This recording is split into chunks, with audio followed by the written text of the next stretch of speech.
Students derivation of gas laws discuss करेंगे। हम सबसे पहले बॉयल्स लॉ डिस्कस करते हैं। ठीक है, हम जानते हैं कि गैस के कुछ बेसिक लॉज हैं। ठीक है, आइडियल गैस के लिए, जिनमें सबसे पहले बॉयल्स लॉ हम डिस्कस करेंगे। बॉयल्स लॉ, और बॉयल्स लॉ की अगर हम स्टेटमेंट देखें तो बॉयल्स लॉ हमें कहता है कि for a given number of moles of a gas, for a given number of moles of a gas, pressure at constant temperature is inversely related to the volume of the gas। ठीक है, यानी कि given number of moles, ये एक तो ये है कि नंबर ऑफ मोल्स जो हैं वो फिक्स रहेंगे, एन जो है ये फिक्स रहेंगे, टेम्परेचर कांस्टेंट रहेगा, फिक्स्ड।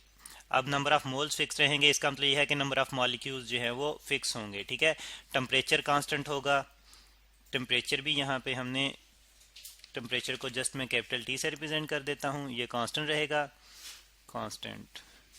तो ये कंडीशंस जो हैं अगर हम फुलफिल करें तो फिर बॉयल्स लॉ हमें कहता है कि प्रेशर गैस का इन्वर्सली प्रोपोर्शनल होगा वॉल्यूम के। ठीक है, तो अब हमने काइनेटिक थ्योरी के मुताबिक देखना है कि क्या काइनेटिक थ्योरी भी इस चीज़ को जो है वो एक्सप्रेस करती है, बॉयल्स लॉ को एक्सप्लेन करती है। जो बॉयल्स लॉ की स्टेटमेंट है वो उसको उसके मुताबिक जो है वो काइनेटिक थ्योरी जो है वो है ठीक है या नहीं।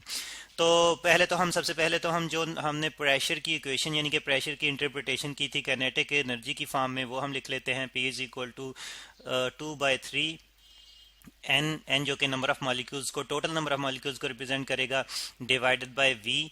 यहाँ पे इसको थोड़ा सा प्रॉपरली लिखते हैं, एन ओवर वी जो कि वॉल्यूम है, इनटू एवरेज काइनेटिक एनर्जी, जिसको हम 1/2 mv स्क्वायर की फॉर्म लिख लेते हैं। ठीक है, अब वॉल्यूम को अगर मैं राइट साइड पे शिफ्ट कर दूं तो फिर मेरे पास ये इक्वेशन जो है इस फॉर्म में आ जाएगी, P V is equal to 2/3 n into 1/2 m v square. ठीक है, यहाँ पे ये वी स्केयर जो है ये वेलोसिटी के स्केयर को रिप्रेजेंट कर रहा है, गैस के मॉलिक्यूल्स की वेलोसिटी। तो फिर हम देख रहे हैं कि यहाँ पे नंबर ऑफ मॉलिक्यूल्स जो हैं वो फिक्स हैं, जैसे कि ऊपर हमने बात की। अगर हम नंबर ऑफ मॉलिक्यूल्स गैस के फिक्स कर दें और फिर उसका टेम्परेचर भी कांस्टेंट रखें, तो जैसे कि हमने temperature interpretation of kinetic theory में हमने देखा था कि टेम्परेचर जो है, अच्छा इसको पहले मैं इक्वेशन 1 कह देता हूं। तो हमने देखा था कि टेम्परेचर डायरेक्टली प्रोपोर्शनल है एवरेज के ई के। ठीक है जी, कि T is directly proportional to average K E, जिसको हम 1/2 एम वी स्क्वायर से रिप्रेजेंट करते हैं। तो टेम्परेचर कांस्टेंट है, इसका मतलब ये है कि काइनेटिक एनर्जी कांस्टेंट रहेगी, यहाँ पे काइनेटिक एनर्जी कांस्टेंट रहेगी। तो ये सारा फैक्टर जो राइट साइड पे सारी टर्म जो है ये कांस्टेंट रहेगी। तो इस तरह से P V is equal to constant. ठीक है, P V is equal to, यहाँ पे फिर अगर हम देखते हैं कि टेम्परेचर डायरेक्टली रिलेटेड है काइनेटिक एनर्जी से, तो P V is equal to constant आ जाएगा, कांस्टेंट। तो या फिर हम लिख सकते हैं कि P is inversely proportional to V। ठीक है, तो या हम यानी कि पहले हम ये लिख लेते हैं कि P is equal to constant over V, constant over V। और अगर हम कांस्टेंट को हटा दें तो प्रोपोर्शनलिटी की में रिलेशन आ जाएगी प्रेशर और वॉल्यूम की। तो P is inversely proportional to 1/V।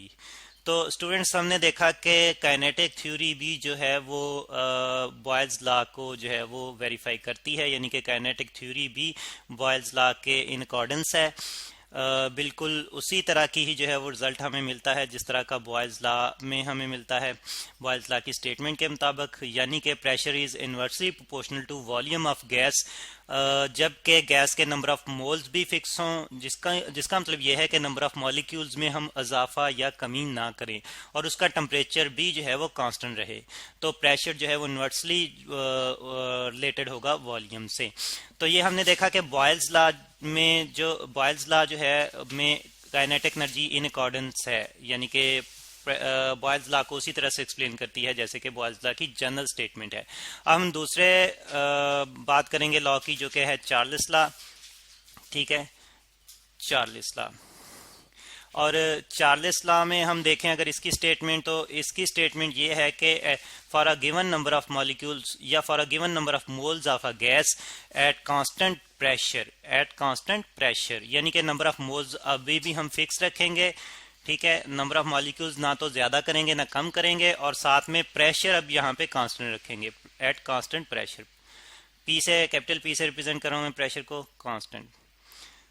तो कौन सी क्वांटिटीज रिलेट करेंगी आपस में, यहाँ पे फिर टेम्परेचर और वॉल्यूम रिलेट करेंगे। यानी कि for a given number of moles of a gas at constant pressure volume of a gas is directly proportional to its absolute temperature, volume of a gas is directly proportional to its absolute temperature। ठीक है, ये statement है Charles law की। अब हम देखेंगे कि क्या यही स्टेटमेंट जो है हमें काइनेटिक थ्योरी की बेस पर भी मिलती है या नहीं, काइनेटिक थ्योरी भी इसको वेरीफाई करती है या नहीं, इन अकॉर्डेंस है या नहीं। अच्छा, जो हमने इक्वेशन 1 लिखी थी, जरा ऊपर जो है वो दोबारा से देख लेते हैं। ये हमने इक्वेशन 1 लिखी थी, P V is equal to 2/3 n into average K E. तो इसी इक्वेशन को यहाँ पे पहले नीचे रीराइट कर लेते हैं। ठीक है, तो P V is equal to 2/3 n into average K E. ठीक है, 1/2 mv² एक्चुअली काइनेटिक एनर्जी को रिप्रेजेंट कर रहा है। तो फिर यहाँ पे हमने देखा कि अगर प्रेशर कांस्टेंट रखें, चलें पहले प्रेशर को राइट साइड पे शिफ्ट करते हैं, तो वॉल्यूम हमारे पास आ जाता है v is equal to 2/3 n over p, ठीक है, इनटू एवरेज 1/2 mv²। ठीक है, अब हमने ये वाला फैक्टर जो है कांस्टेंट सपोज कर लेना है। ठीक है, कैसे कांस्टेंट सपोज कर लेना है, जैसे कि हमने कहा था कि नंबर ऑफ मॉलिक्यूल्स जो है हमने फिक्स रखे हैं, यानी कि n जो है वो फिक्स है, प्रेशर कांस्टेंट हमने जो है वो रखा हुआ है। तो अगर ये चीज जो है कांस्टेंट है, कांस्टेंट,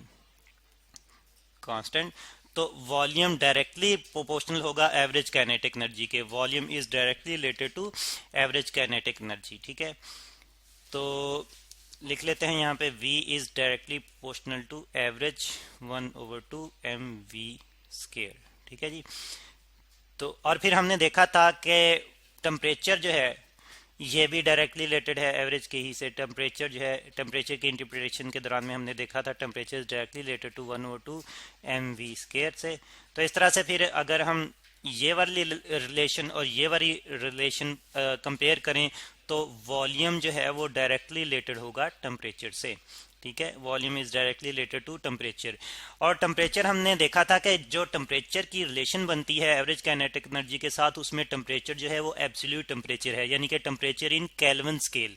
तो फिर इसका मतलब ये है कि volume is directly related to absolute temperature at constant pressure for a fix number of moles of a gas. तो हमने देखा कि यहाँ पे काइनेटिक थ्योरी जो है वो इन अकॉर्डेंस है विद चार्ल्स लॉ। ठीक है, यानी कि काइनेटिक थ्योरी भी चार्ल्स लॉ को उसी तरह से सेटिस्फाई करती है जिस तरह से चार्ल्स लॉ की बाकायदा स्टेटमेंट है। तो फिर हमने देखा कि गैस लॉज जो है वो गैस लॉज में काइनेटिक थ्योरी जो है वो इन अकॉर्डेंस है गैस लॉज के। तो एक्चुअली यही हमने ड्राइव करना था।